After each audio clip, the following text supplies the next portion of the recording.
Hello my friends, and welcome to the Walters Art Museum online. My name is Kelsey and I'm an education coordinator at the museum. I want to thank you all so much for joining us today wherever you are to look at art and to make art. Today we'll be taking a close look at a landscape, a work of art in the museum's Japanese art collection, and then we'll use chromatography, which we'll talk more about in just a moment, to make flowers. First, let's get started by taking a close look at that work of art. This is a painting by artist Aoki Makube.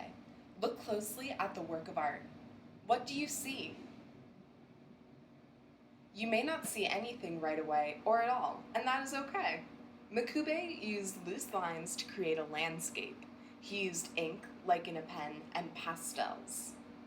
Have you ever made a watercolor painting? What happens when you put a large dollop of watercolor on the paper? You may start to see the water and color spread out across the page.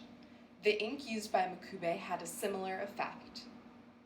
What colors do you see in this painting? The light gray and black colors come from the ink Makube used. The soft pinkish color comes from the pastels. Have you ever made a painting with something other than paint? What did you use? Let's continue to think about colors and materials as we experiment with chromatography. That's a big word, so let's break it down. Chromatography comes from two Greek words. There's chroma, which means color, and graph, which means to write. Chromatography is the science of separating mixtures.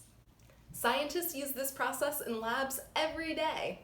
Today we'll experiment with chromatography using coffee filters, water, and markers. Let's see what happens. For this project, you will need non-permanent markers, white coffee filters, a pencil, a few cups of water, pipe cleaners, and scissors.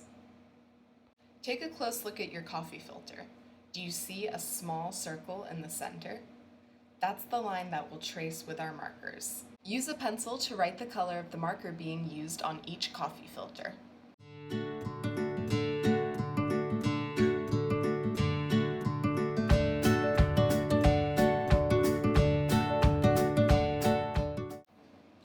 Fold the coffee filter in half, and then in half again, resulting in a cone shape.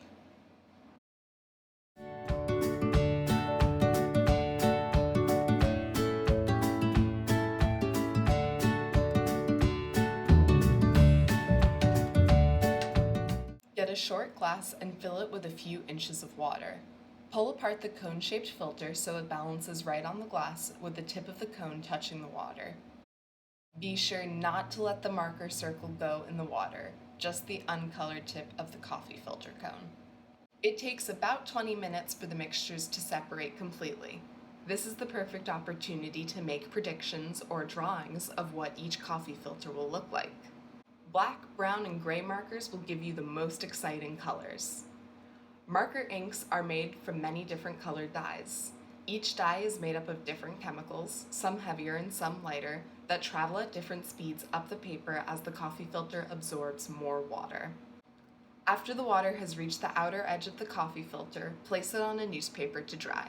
Let's make flowers. You can use one coffee filter or you can layer a few coffee filters together. Once the coffee filter is dry, pinch the center to create a small nub.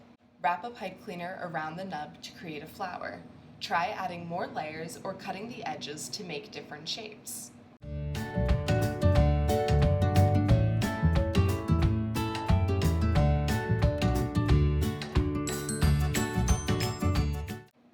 Want more?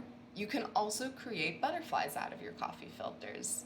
Simply pinch the two ends together and wrap a pipe cleaner around the middle. This will create a symmetrical butterfly.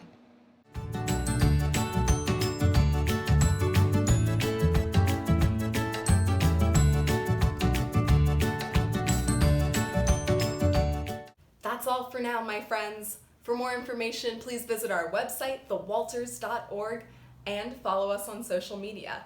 I can't wait to see what you made today, so please send us a picture. I hope to see you next time at the museum. Goodbye.